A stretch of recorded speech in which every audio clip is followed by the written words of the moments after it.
Hey guys, this week's podcast is brought to you in part by the artofcharmpodcast.com, a show about truly leveling up in life and relationships and friendships, at work, at home, and everywhere in between. This isn't pop psychology and some superficial advice. This is a show that offers meaningful, fun, life-changing insight with a practical edge. You deserve an extraordinary life. Go to theartofcharmpodcast.com or find The Art of Charm in iTunes or Stitcher and start taking your life to the next level. All right? Give it a listen. But for now, enjoy the show. This is The Art of Wrestling with professional wrestler Colt Cabana. It's Colt Cabana.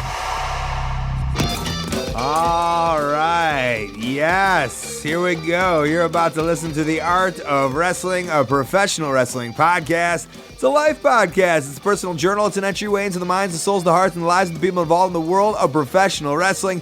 I am your host. My name is Colt Cabana. I'm a guy making news in both the Tribune and the Sun-Times. Most importantly, though, I am a professional wrestler, and I am sitting here live in the studio apartment in Chicago, Illinois. Before I go any further, this is a fan-supported and listener-supported podcast supported by people just like you. I give it to you free of charge every single Thursday on ColtCabana.com, iTunes, SoundCloud, wherever you get your podcasts from. A couple great ways to support. Rate, review, and subscribe on iTunes. Tell a friend. Let somebody know what's going on via Vine.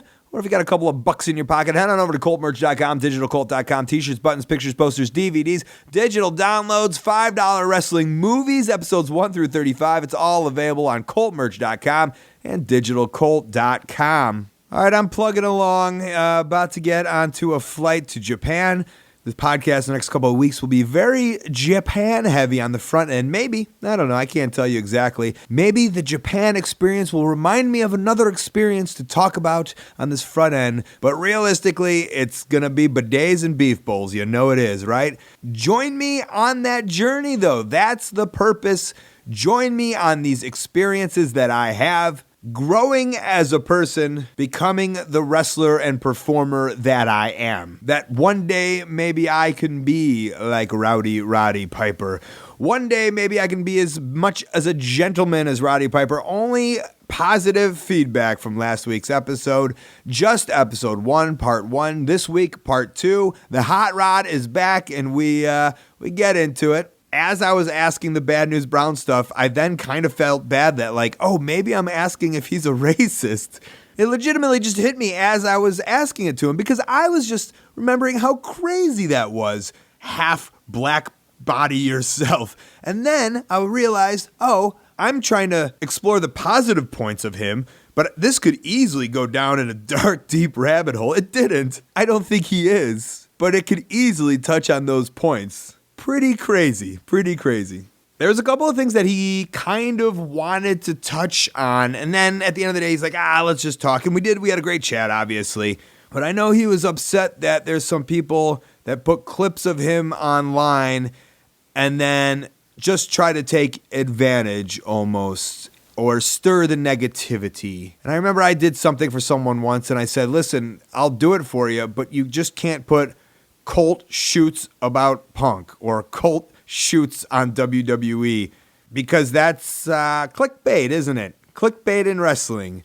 To me, it's like, well, I'll talk, and it's all, for the most part, going to be fun, bubbly stuff. I don't know why you want me to just come on here and talk shit. I'm not going to do that. But then some people just find a great way to make it look like you're talking shit. And of course, Roddy trusted me. Why? Because I've been doing this a long time now, and I've built up that trust amongst people and wrestlers, and I'm here as a wrestler. I want to protect my wrestlers and the people in the ring. It's not my job to make people look bad. It's my job to make people look good, and I'm very happy about that and proud of this show, that this show is known for a show that helps people make good, shows a spotlight on those people. But I know Roddy was very upset, and at the end of the day, we decided not to dive into that, but I did want to make a point that if you're that person, if you're trying to be that person, if you want to be that person that tries to make $10 on YouTube by spinning that, I don't appreciate it, and the hot rod don't appreciate it. And I think it matters less about me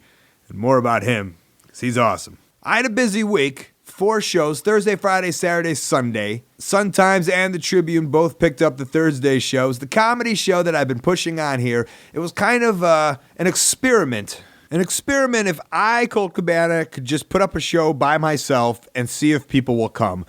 Did I know all along that Punk would join me and it would be a fun show? Yes. But I just kind of wanted to draw on my vehicles, Twitter and Facebook and this podcast, and it was fun. I think we're going to do some more in the future. I don't know if Punk's going to be at every one of them or any more of them, but he was at this one. It was a lot of fun. It was also fun to see him on stage smiling. I enjoyed watching him perform once again, and he was milking it up.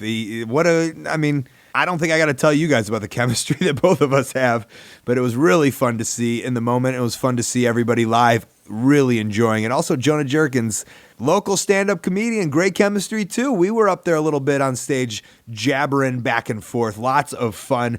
Speaking of the comedy show, I'm going back to the Fringe Festival, Edinburgh, Scotland, August 6th or 7th through August 31st. Every single day I will be in Scotland doing my show. I won't be doing the comedy show on Sundays. I don't think the specific wrestling company who is doing wrestling shows over on Sundays has announced anything yet, so I won't say anything yet. But I'm definitely doing live podcasts every single Sunday at 4 o'clock. And if you're maybe kind of new to this podcast, last summer I did the Edinburgh Summer Podcast Series, and those are some hidden gems, some of the funniest content I think I've put out. There was a New Orleans one that was really funny as a live show, but the Edinburgh shows were super amazing. And there's some comedians already heading on over to the fest that have agreed to do the show that I'm really excited to have them on, along with some good wrestlers. I know McIntyre will be out there, and Doug Williams and Gredo.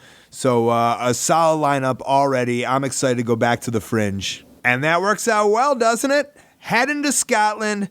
And on the podcast this week, kind of Scotland's very own, Roddy Piper. Song of the Week this week is brought to you by DraftKings, the official daily fantasy partner of Major League Baseball.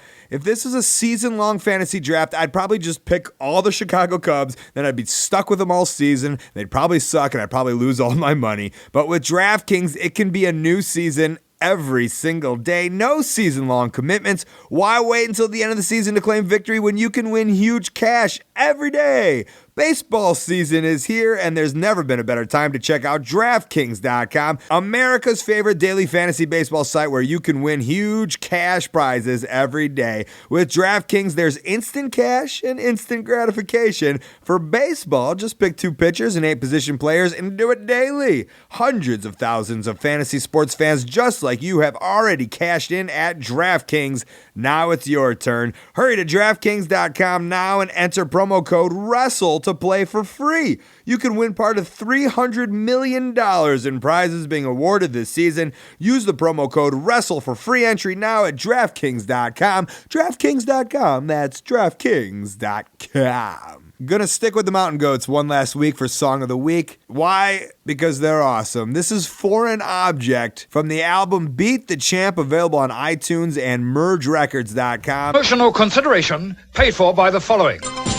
All right, a fan legit just sent me a Topps Kirby Puckett card to my P.O. box. I was excited, and now Topps is actually sponsoring this podcast. Yes, that company that dominated my childhood now has an exclusive Major League Baseball trading card app, Topps Bunt 2015, available at Topps.com/Colt. I loved collecting cards. I remember Todd Glassman once ripped me off hard for a Sid Bream 1987 Topps. Now, some kid is having that same exact thing happen to them, but with cards collected on a phone or a tablet. It's more than just trading now. The collecting experience allows you to have real-time fantasy gameplay. More than 2 million people have played Topps digital collecting app since 2012. Trade or compete with friends anywhere, anytime. New cards are released every day with players from the Orlando Cepeda era to the C.J. Wilson era. Not sure how to use it? No worries. American League MVP Mike Trout is hosting tutorials over on the site. Head on over to TOPPS.com/Colt and download the app for free. Topps.com/Colt. Wow, we got so much great feedback from last week. Do you believe that? We're not just taping this right after we finished. People are actually listening to it? Yeah. I don't know. We're just obviously this is the same from last time. But we love it. But I want to get into some more stuff with you. okay. I mean, I guess last where were you? You grounded your feet, learned how to work. You learned how to make money. Yes. And again, and you hit those points.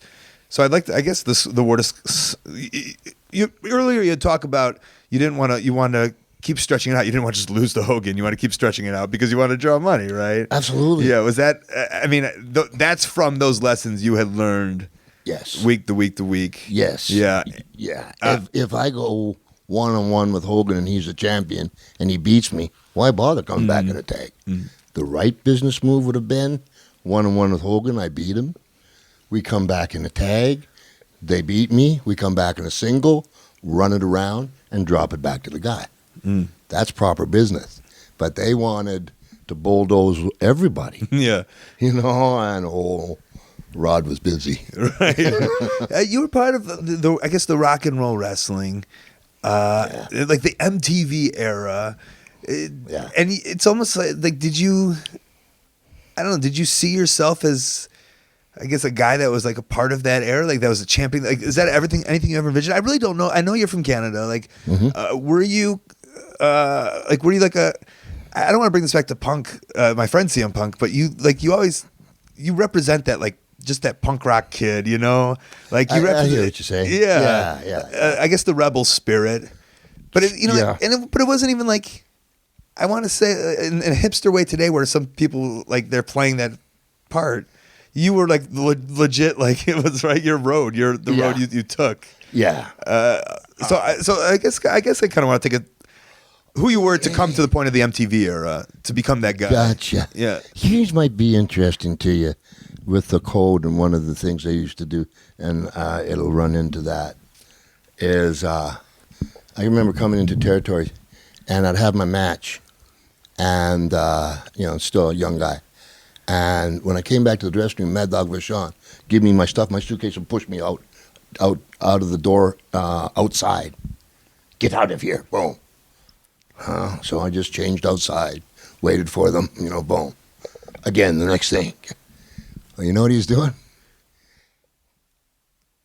Because, I'm sure that I was very bad, maybe a couple times very good, but I always put everything I had into it. So I would get them screaming. What happens is that promoter comes back and, hey, where's that kid? Oh, he's gone. Ah, wow. Those little girls loved you. But next time, hey, where's that kid? Oh, we don't know. Then it got to where he was chasing you. Instead of you coming up and saying, sir, how did you like my match? Was it okay? Mm-hmm. Kiss of death. Right. Kiss of death. Yeah. So the rebel, never go to a promoter's home. Stay away from them as much as you can, because you lose your magic with them. Well, deep instilled. Some of it, I suppose, I carried too far because I didn't change. I don't know. I didn't change things up. I had a great relationship with Vince, but I had these rules instilled in me that were wrong. One time Vince McMahon came, we met, and he had a black leather jacket on. And you know what I did? Like a arrogant idiot. I laughed. What he was trying to do was be my friend.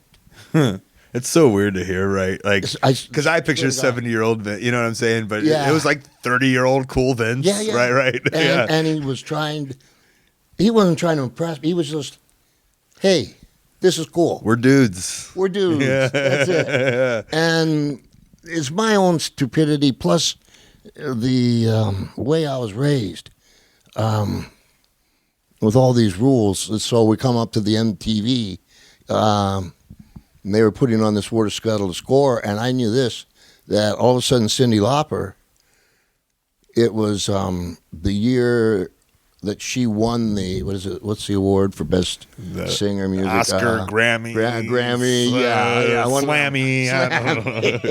I was the first Slammy. And when she got her award, the last thing she said is, Roddy Piper, you're going to get yours. Now, I don't know, as I go into 30, 40 countries, I'm not sure, that particular show for the female vocalist of the year that they put on, Geraldine Ferrara, who was running for the vice presidency, said, Roddy Piper, you're not fit to wear a dress. Dr. Ruth Westheimer, Little Richard, Twisted Sister, Rod Stewart, all these people talking about me. Go. That became a saying because Cyndi Lauper said it? It was, they were all getting, I kicked Cyndi Lauper when she was in the ring. Right. And so she made that speech on the... Yeah, she said, thank you. I'd like to thank everybody. She was getting her award, Yeah, right? yeah. I'd like to thank everybody. I'm making it up. I know Paramount Records, Capitol Records, my producer, and thank Roddy you very Piper. much. And the last thing, and Roddy Piper, you're going to get yours. So then that became a thing that everyone else started, like almost like, really? In the music industry. Yeah. And her manager, Dave Wolf, he was a huge fan.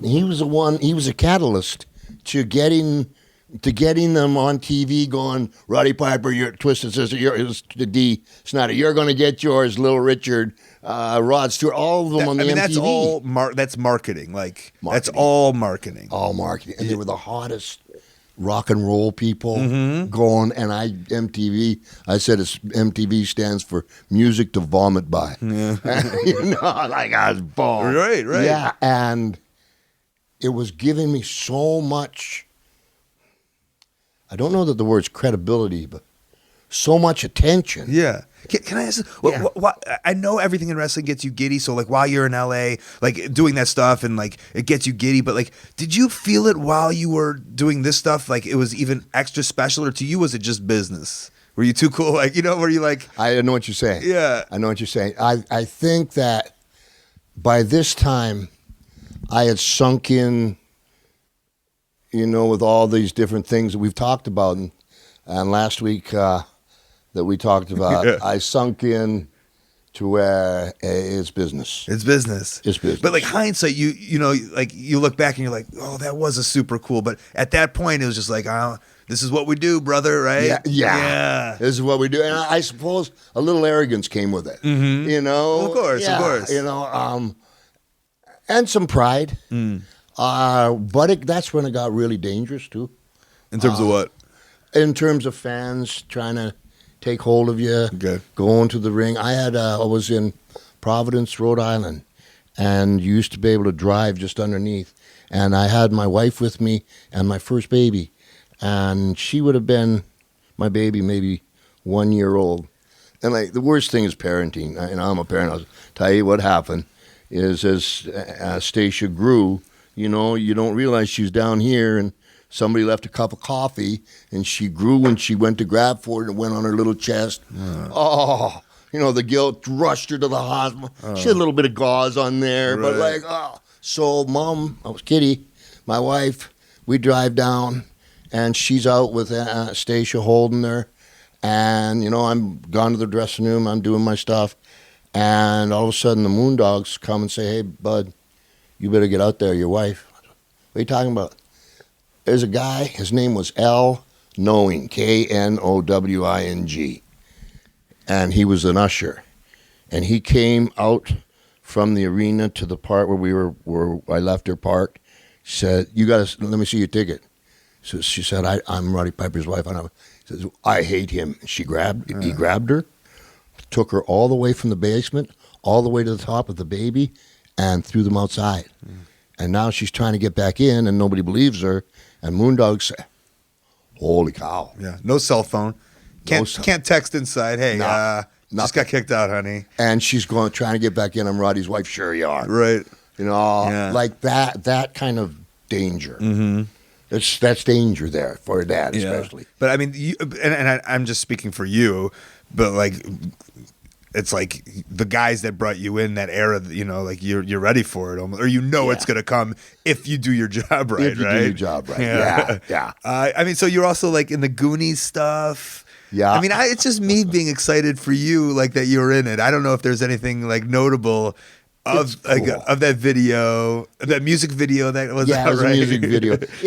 I think that's where I started thinking of career growth, because I kind of played the cards that I had, and I was looking for, Piper's Pit, I was looking for new ways to get ahead. Also, I knew the toll it was taking on my body, and I think it was WrestleMania 3, was my retirement match. Right. And I was going to Hollywood. You asked about did you ever get giddy or somebody? This is one moment, Okay. I must admit. WrestleMania 3. So they had a cart bring us to the ring and back. Of course. And when the cart came back for me, a little something, I don't know, the cart wasn't working. Vince was there, I was behind the curtain, and, I'm in the blocks. What do you mean the cart's not working, I'm ready to go. Yeah. And boom, I just took off running. Vince said, wait, and I guess, I don't know, I ran there, and I got in the ring. Like, I never look at the people, man. And I had 93,000 people standing up.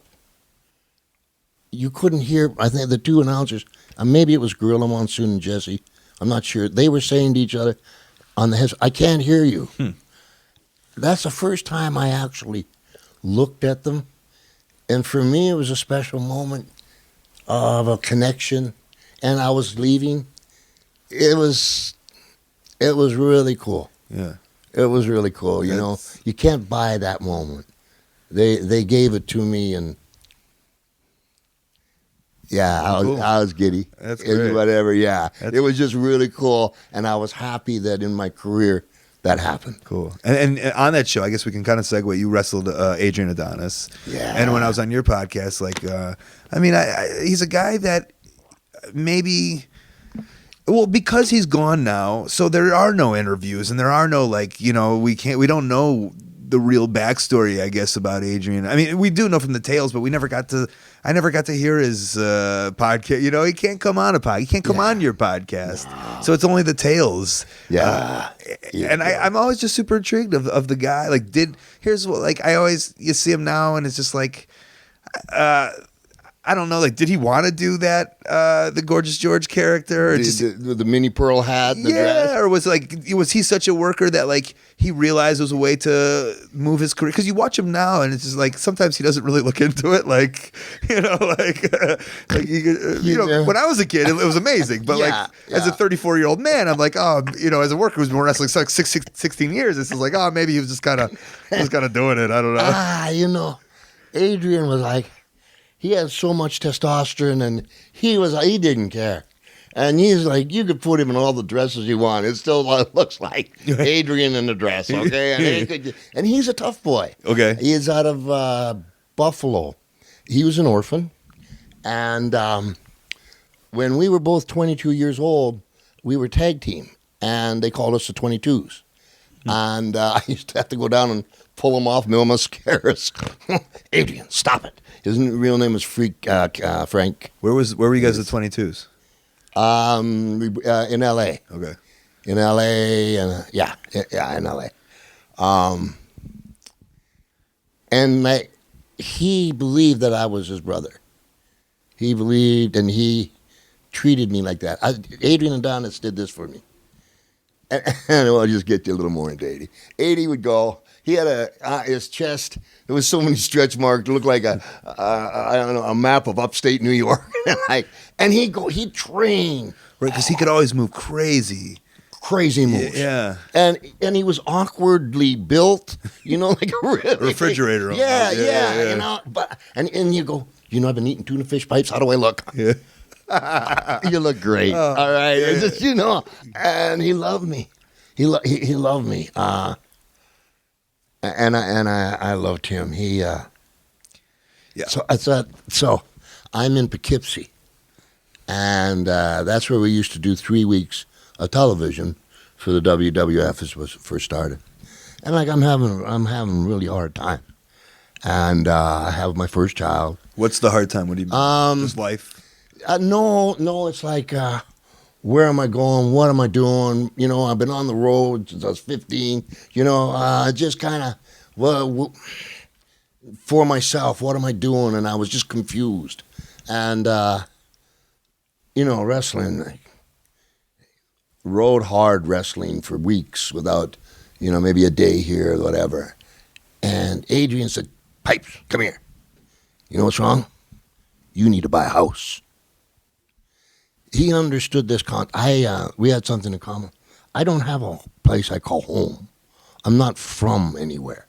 I was born in Saskatoon. I left there when I was 4, and they put me on an Indian reservation called the PAW, Thepas, close to the Northwest Territories. And so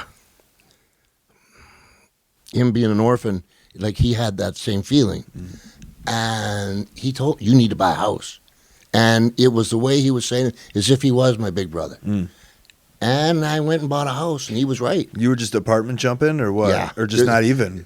You know, I'd come from Charlotte with Mom, and Stacia was born in the Presbyterian Hospital in Charlotte, so she might have been, I don't know, a year and a little bit old. And, you know, you hauled it on up. And what are we doing? Okay, get an apartment here. We were right across from the Woodbridge Shopping Center in New Jersey. And it was kind of like everybody was fighting for positions. You know, it was a tense locker room. A lot of A talent coming in from all over the place. And, you know, you're gritting. Schultz was there at the time, stirring stuff up. You know, stop it, Schultz, okay? Stop it, you coward. Baby Jesus. And he was right.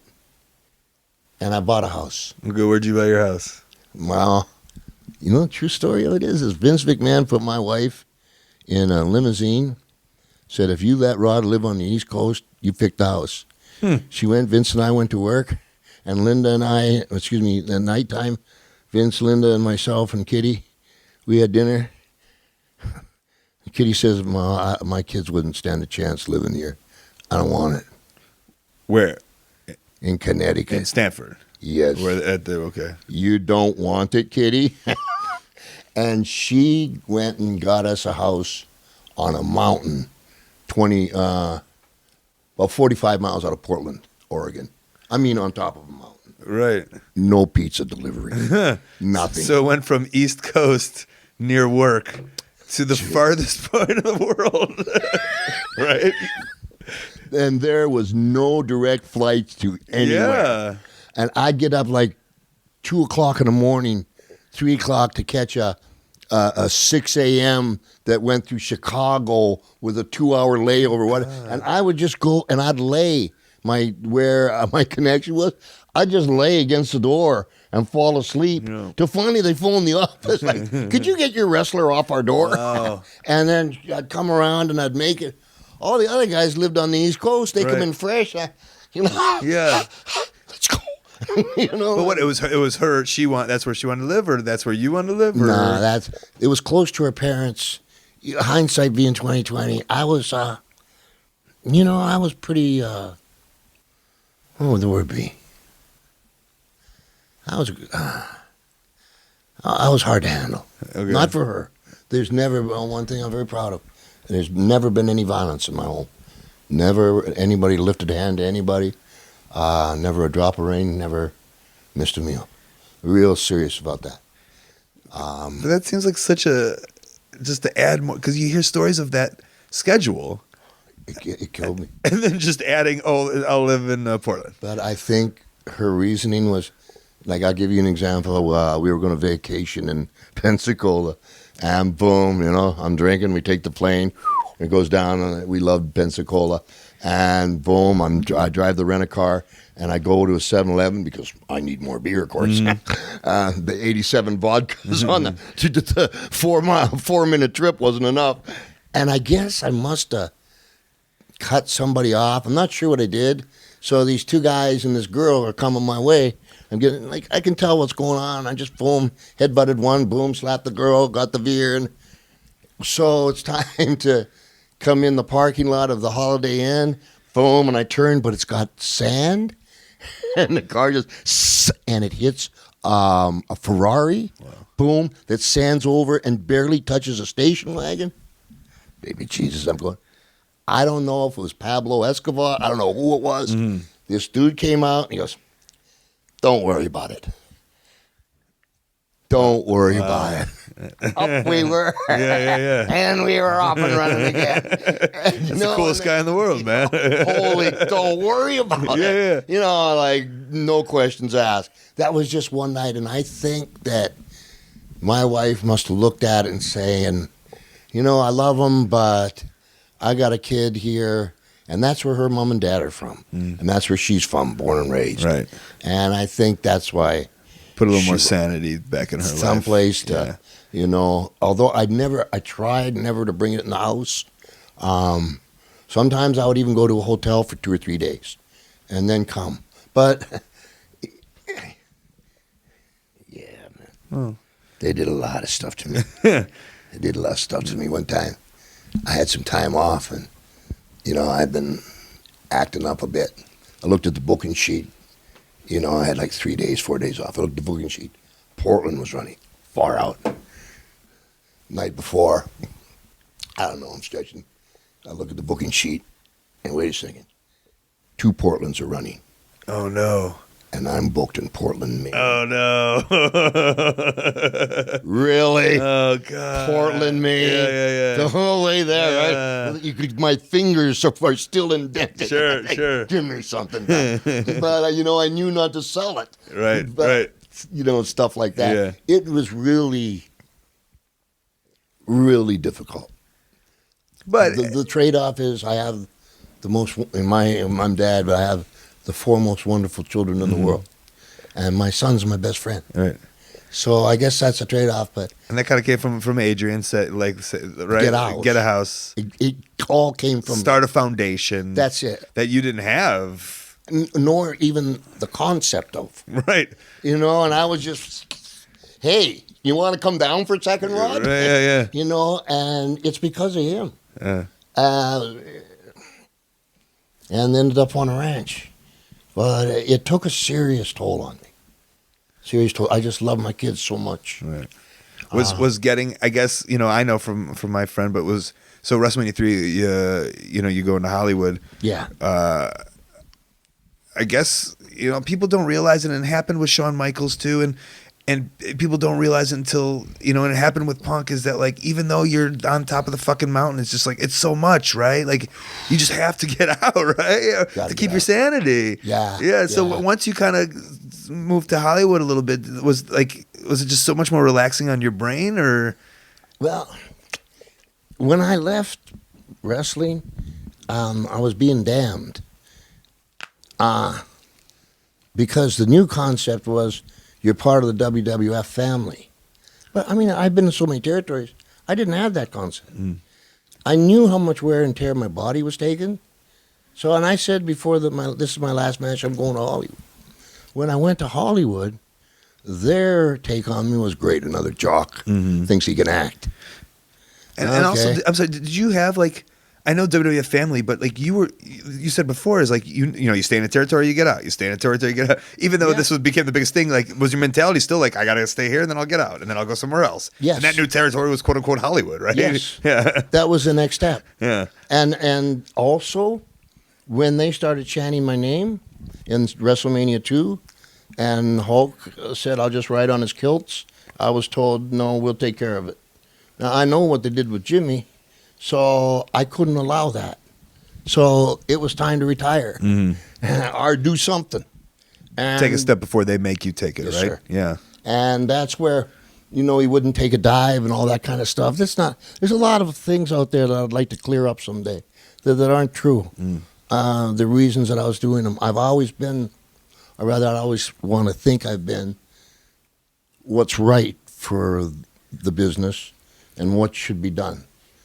But if you got the entire territory chanting the top heel's name, that kind of makes you up and scurry a little bit. Yeah. And like, what are they going to do? Before they do something, get out, Rod. And that's what I did. Okay. Did the best I could. John Carpenter's They Live, was that the first move after? Yeah. And so that was, I mean, it's still pretty awesome. We're here at a convention. It's a cult classic. Are you, like, I don't know, like, where on the Pride, like, how proud or how awesome, or is it just another thing, or? No, there's a lot of emotions there. A lot of emotions.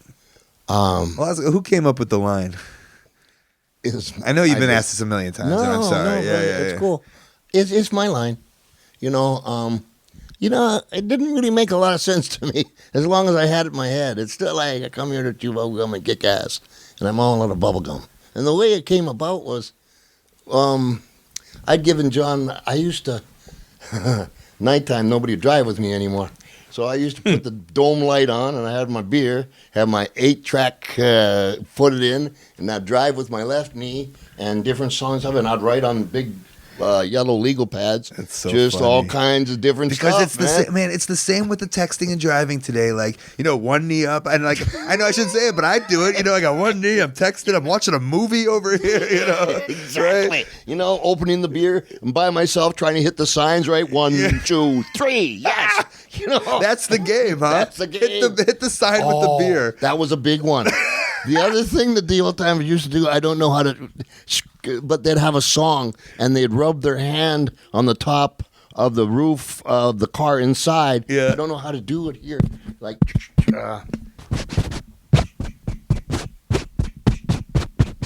and they would all be doing it. My job was to keep the beer coming, hit the signs. Geez, I miss those guys. Wow, so you're sitting with the legal pen. So that's, Yeah. I mean, it's essentially the same thing, but just a different time. Writing down lines, and what, that one came to you, or? Yeah, so I don't know where from exactly, but by the time I get home, because the writing was fairly large. Right. Oh, shit, a Yeah, bear. of course, Whatever of it was. course, yeah. And, the Right. ass. And the next morning I'd wake up and I go, geez, I was drunk. And, oh, wait, there's one. And every night, oh, there's another one. Yeah. And Was that something from, was that a line that you had thought of during wrestling, or was that a line that you came up for the movie? no, that was a line I thought of during wrestling. That's the promo. Yeah, just a Gotcha. normal line. Huh. I didn't really know where it was ever going to go. Did you ever use it in wrestling, like on a small little show or No, anything? no. It was just in the bank, huh? Just and just in my pocket. Right. And then we had this situation where John says, you're going in the bank. You got sunglasses, bullets, a shotgun. You're not going to rob it. You need to say something. I come here to chew bubble gum and kick ass. And he says, that's it. Boom, boom, writes it in. And I remember saying to him, like, well, how am I supposed to say this? Just say it. Yeah. And I had a hard time kind of like, I guess I was looking at it as a promo, which is wrong for the movie. And finally, and you see, it's very clear. I have come here. The syllables were excellent. And there it went. That was that hard to change, like, because that's definitely a thing. Is like, especially the '80s wrestling promo to the movies. You couldn't do it that way, right? No. People ask how much did wrestling prepare you for the movies? It's like they couldn't be more opposite. Wrestling is explosion, movies are implosion. And you get on that 40-foot screen and go, wow! It's like, whoa! Yeah. And so I almost had to take a crash course in small, which all as I've been taught is big. Did you take like classes, or did anyone take you under your wing like they had in wrestling? No. Carpenter worked with me, but I went to acting classes for this reason. I wanted the acting world to know that I was taking the respect, that I was taking acting seriously, going to classes. And one time I was in a class and I filmed 2 scenes, and I brought them back to Carpenter to see. And I told an actor the next day, he goes, "Don't be stupid." And what do you mean? No, nobody does that in case he doesn't like it. You're out of a job. But you should know that from wrestling, right? Don't go to the promoter. Yeah, exactly. I just didn't, You're excited to be an actor or whatever, right? And my wife, like at this time now, let's see, 88, 2 kids for sure.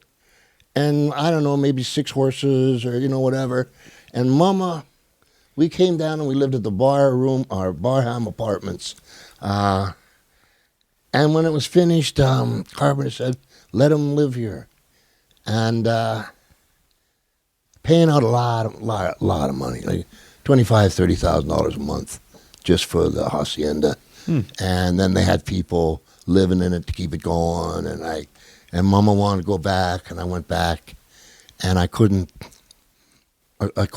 keep the role going in Hollywood. I had to be there. And then, along come another kid, and Right. I had to do what I had to do. Is that, you mean going back to wrestling? Yeah. Or- yeah. Yeah. Before we hit on that, though, like, I just want to list some stuff off. And you got to tell me about I'm this. sorry, I'm all over. No, the no, place. but so like the two things that kind of come to mind, and like we talked a little bit about this at the convention today, but I do have. You heard me say I'm Harry Smilak because like I am a Body Slam fan. That was me. I know you thought that was John, but it was me. I know. And then also like there was was there a TV pilot that almost with Jesse Ventura that almost happened? Yeah, right. Holy cow! Well, I think it's like hidden on YouTube somewhere or something. Holy cow! All right, you can't get closer to having a series than this. Okay. I'm trying. I think it was tag team, maybe. Or, Yes. Is that I think so. So Jesse Ventura and myself, we had to go on audition. Maybe it was ABC, Disney, anyway. So they had written a part for two wrestlers, Yeah. and you had to audition for it. I had to audition Like for it. 10 Arcides in line with you next to you, like this is the Mark cast. Henry. And boom, we got it. And we went and did a pilot. Mm-hmm. And they picked it up for 12 episodes. And in Venice, in L.A., in Venice area, they had a house that they were going to shoot the exteriors. They said, hey, Rod, if you want to, just live in the house. I'm in. Yeah. Move down. I'm in the house. And we're going to start. Now it's time to start tomorrow. I drive to Disney. Jesse's there. We're all ready. We get our call sheets. Come back. By the time I get back, I get a call from Jesse. You're not going to believe this. We're on hold. What do you mean we're on hold? It says 6:45 a.m. We're on hold. And Disney had a deal with ABC for 3 different projects. And one of the projects, they got into a disagreement and they dropped them all. And so I got paid for like 6 episodes. But like, brother, I had a call sheet. Yeah. And I could have, in 94 is when I had my hip replaced, right hip. And this is before that, and I could tell I needed to get out. And You thought that was I thought that was it, but- Especially it's like, and that's like it's a lesson like until it's on the air or until you got the plane ticket right. Exactly. But it's still like it seemed too real. yeah, and I guess here when you were before last week talking about, was I how excited for WrestleMania? I was keeping cool and stuff, but over here I was so excited and like all the things you want to say, and I had please God, we're on hold. It's gone. Yeah, Vince. All right. That thing where I said that. Drop it. What are you doing now, pal? And that was body. You didn't sound like you were too happy about Body Slam. It just was a thing. Body Slam was, well, I've never given my best performance yet. And Body Slam was just riding off the wrestling popularity. And called him Dirk Benedict. And, it was just a B movie. And not that there's anything wrong with that. It's just not what I wanted to be doing. And what do you mean by that? Do you mean you want to do movies or yeah. you're right. Okay. Yeah, or maybe a sitcom. But I wanted to take Hollywood as far as I'd taken my career in wrestling. I'm not sure. Maybe I was 33, 32. We'd have to do the math on it. Born in 54. And They Live came out in 88. 54, 64, 74, 84, 88. Yeah, about 33. So like, boom, I'm game, I'm there. And Hollywood didn't I was rough, because of our business. I don't think we do to a regular person we're kind of grizzly a little bit. Maybe I'll just speak for myself. No, You're doing we're fine. not. No, I get it. I get it. And couldn't keep the roll up. And so I went back, and then in 94, Yeah. the hip, and I needed to feed my children. Okay, so I got to talk to you. I got to ask you about this. Go. Bad News Brown, WrestleMania. I have to, Baby Jesus. Yeah, sorry. I'm sorry, but I have to. I understand. I have to. Nowadays, couldn't be done. Like, I get it. Right? I mean, I get it. Wrestling, it's a wrestling angle, right? Like, you just do it. So you painted half your body black. It's amazing. 63,000 people in the Sky Dome. Yeah. Millions around the world. Holy cow. I was accused of being a racist, and I'm not. Not at all. Well, from Canada. Some damn Indians I hate. If anything. No. I'll tell you exactly what happened. Okay. I'm so excited to hear this, by the way. Make it good. Yeah, no, anything. And tell the truth. So, some big building, about 3 o'clock in the afternoon. And, I was always pretty much a loner. I never really was part of a clique. And anyway, I'm just kind of walking down the hallway by myself, probably thinking of what I got to do that day. And I walked by a room, and I hear Vince go, "Hot Rod, come on in." So I come into the room, and there's Pat Patterson, Vince, and Bad News Brown there. And when I came in the room, you could have cut the air with a knife. I could feel that, but... So I sit down. He says, "I'd like you to wrestle Bad News Brown at WrestleMania." Long pause. Now, I'm looking at Bad News Brown. I looked at Vince and says, "I'm going to paint myself half black." Vince turned to me. I quote, "I love you." Now, how did that pop up in your head? Okay. Here, right, wrong, or what, indifferent. This is how. I was looking at Bad News, and in my mind, I'm going, WrestleMania, I don't know, someplace close to 100 promos probably by the time you get there. And Bad News Brown was an Olympic judo guy. As a professional wrestler, he lacked luster. And I'm going, my material, I got to just make whatever number you want, 75 promos. What am I going to do? And you got to make it interesting. Like, yeah, of course. Because if I say yes, I got to go make it work. Mm-hmm. And it's on you. It ain't. He's not gonna make it work, right? No. He'll just have a match. Yes. Yeah, and the way you think, which is beautiful, right? Just maybe a curse almost, right? Like a little bit, that you care so much. Yeah. I got to make it draw. Yeah. And so, Bad News Brown never really gave an expression, and I kind of, it's obvious. As you said that, or in general?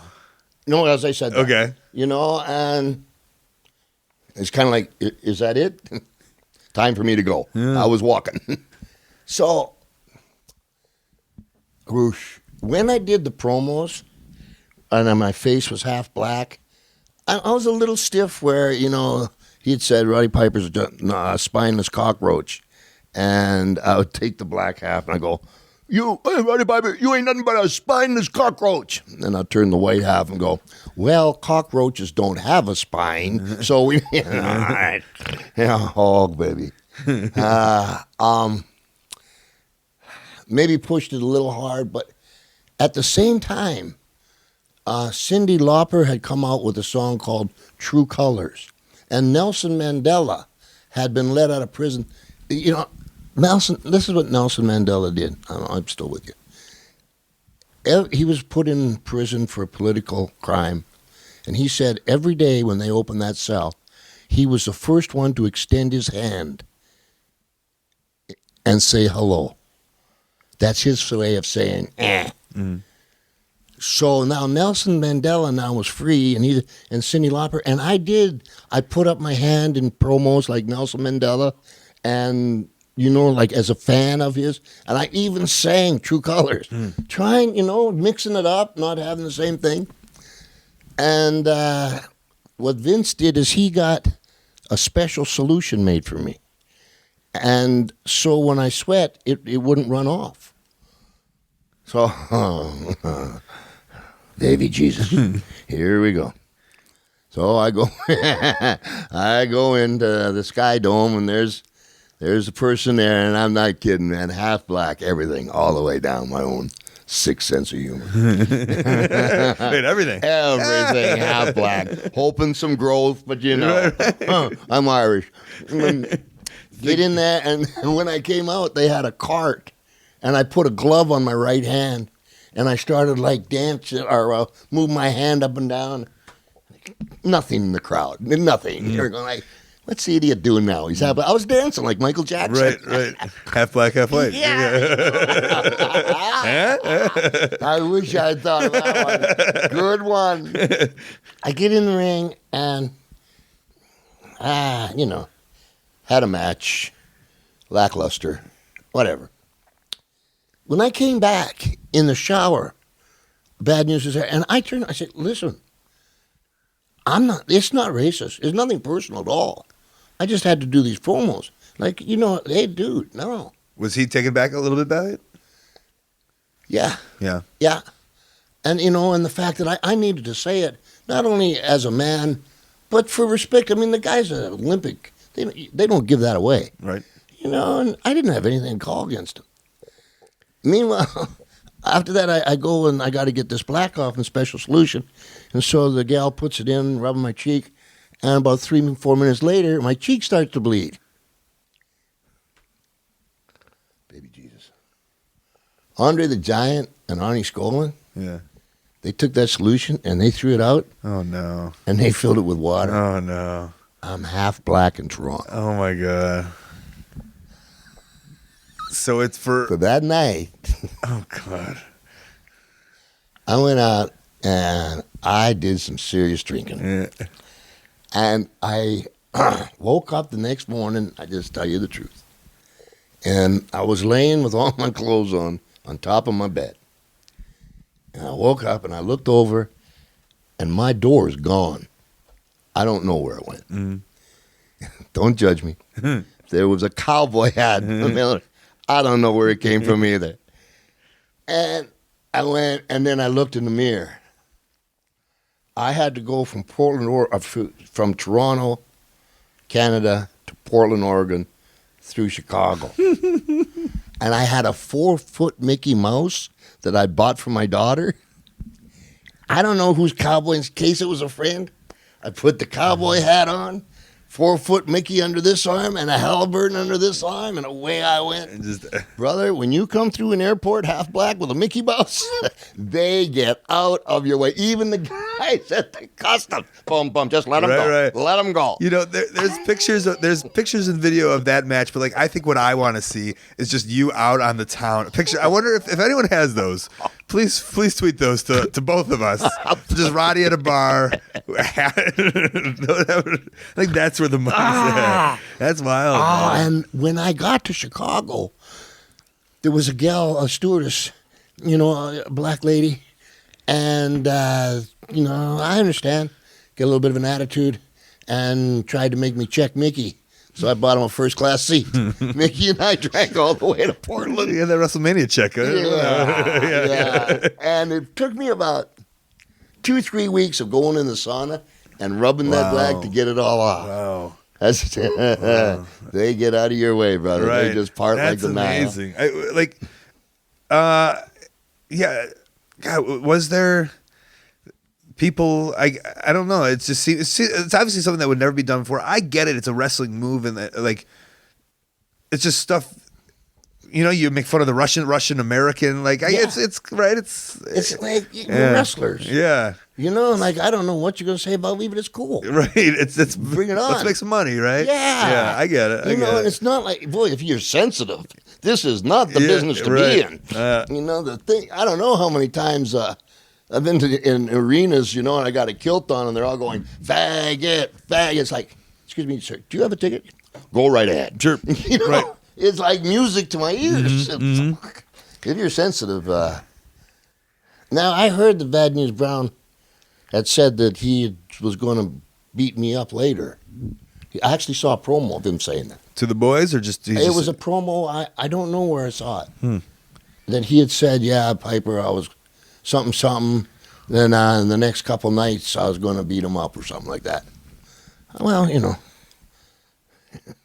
what was wrong with tonight? Right, yeah. And I'm Yeah. not challenging, I'm not doing anything, nor am I disrespecting the man because I believe he's passed on. Right. So all respect for that. And it had nothing to do with white and black issue. That Rod needed material. That's and man. And he got it. Amazing. I appreciate you sharing that with me. Yeah. Listen, we could do this 20 more episodes. You're the love you best, too. man. You're like the best. Thank you. I've talked on this podcast so much of how many times my heroes have disappointed me so much, just as people. You know what I'm saying?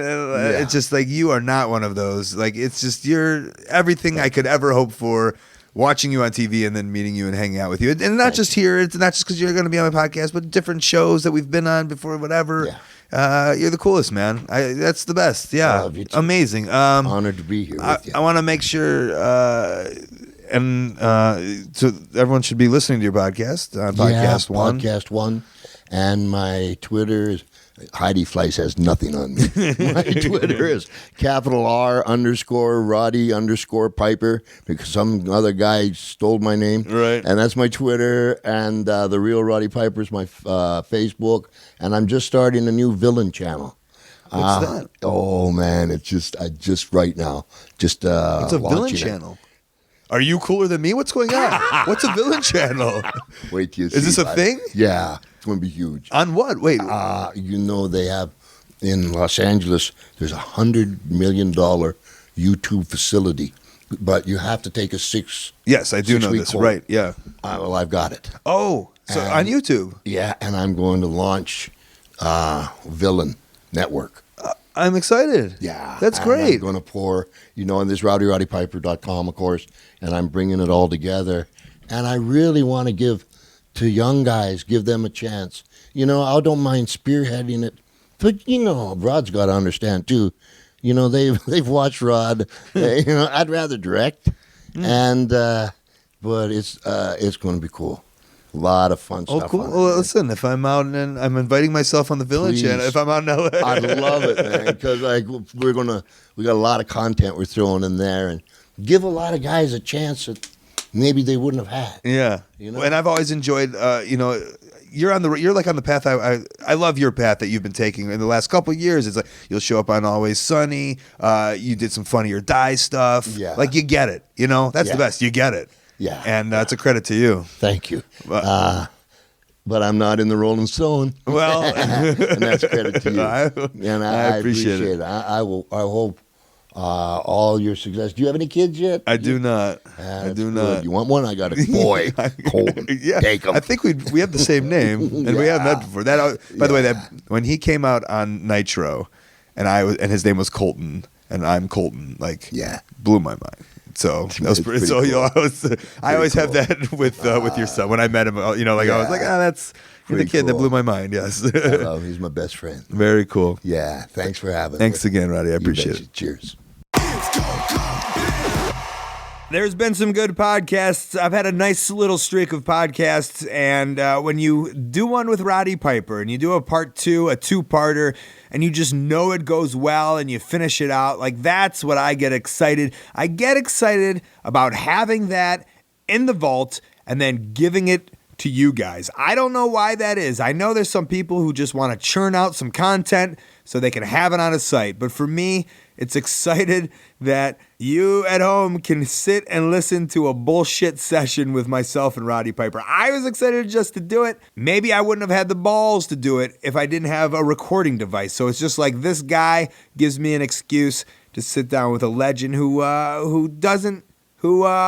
least for the moment, takes me serious and talks to me like a real person, which I always appreciated. Roddy, great to have you on the show. That was a fun 2 weeks. Before we get out of here, let's get into some plugs and... Upcoming events. All right, the best way you can support, ColtMerch.com, DigitalColt.com. I got a Twitter and an Instagram at Colt Cabana, Facebook, AOW Podcast, and Colt Cabana. I got a public email, ColtWrestling@gmail.com. Maybe you're a promoter want to put me on your upcoming show or convention. CutMyPromo.com. This week was with Todd Fulkerson. one of my favorite promo cutters just in general. He helped Chris and I for our upcoming tour of Noah. ColtCabana.com is my website. That's where you can send stuff to the P.O. Box. I love getting some snail mail. Upcoming, you heard it, April 19th to May 4th, I will be in Japan, all over Japan. Maybe you're in Japan. Come see us, Pro Wrestling Noah. Saturday, May 9th, Summit, Illinois, ResistancePro.com. Saturday, May 23rd, and Saturday, June 6th, Rahway, New Jersey, ProWrestlingSyndicate.com. Maybe you saw my match online with Jushin Liger. If you haven't, go seek that out. Sunday, May 24th, Kenosha, Wisconsin, SSWOnline.com.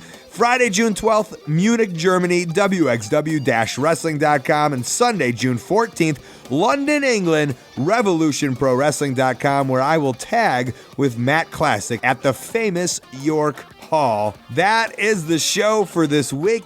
Big thank you to you at home for listening. Hey, if you like the Roddy Piper series, tell a friend, would you? Let somebody know that you think would enjoy this. Thank you for that. Thanks to Roddy Piper. Thanks to Cable Guy Jeff and Stu Stone. Thanks to Kid Russell and Matt Jenkins on the music. Thanks to Dane Miller with some tech help. Let's thank our sponsors, highspots.com. Hundreds of full-length titles available to download, plus $5 wrestling titles, AMA knee pads, gear, mask, wrestling ring, freight train documentary. Go grab some of that stuff over there. How about OneHourTees.com, who helps run ProWrestlingTees.com. This is the place where you can directly support your favorite independent wrestler. You can buy their shirt, and the money goes to them.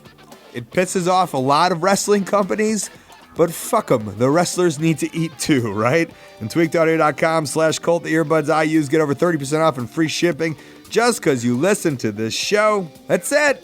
Off to Japan.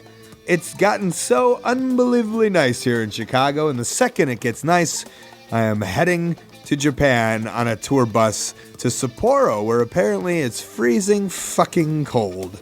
Wonderful. Packing for Japan is also a real pain in the butt because I go there with hunks of food. Like now that I'm watching my diet and I'm not eating rice, I'm bringing over some protein bread and powdered peanut butter and 60 protein bars. I'm literally bringing 4 shirts. I'll wash them every day. I'm bringing 8 times as many protein bars as shirts. What a ratio. All right, I gotta pack and then jump on a flight. 13 hours. 13 hours. You want to hear the train? This is the train that goes by my apartment every 20 fucking minutes. Here, it's the same one from Fugitive. I wonder if Harrison Ford jumped off that train. Probably did. All right, this has been The Art of Wrestling for Colt Cabana. I'm Colt Cabana. Thanks. I'll be Bad News Brown, and Rod Piper, you ain't nothing but a spine and cockroach. First of all, cockroaches don't have a spine. They got a hard shell. So we know 2 things about you. You're a jerk and you're stupid. Oh, Roddy Piper, you a sharecropper with big pot belly. You ain't a man. You different, you and them sharecroppers for me. You're right, we are different from you. Us sharecroppers and me, we're different, we're honest, and we're real men. You see, when it comes to me, there ain't no difference between black or white. I'm them all, baby. I will have my fist up for black power in WrestleMania 6, but it'll be for Mr. Mandela and me, RP. I don't die, I just multiply.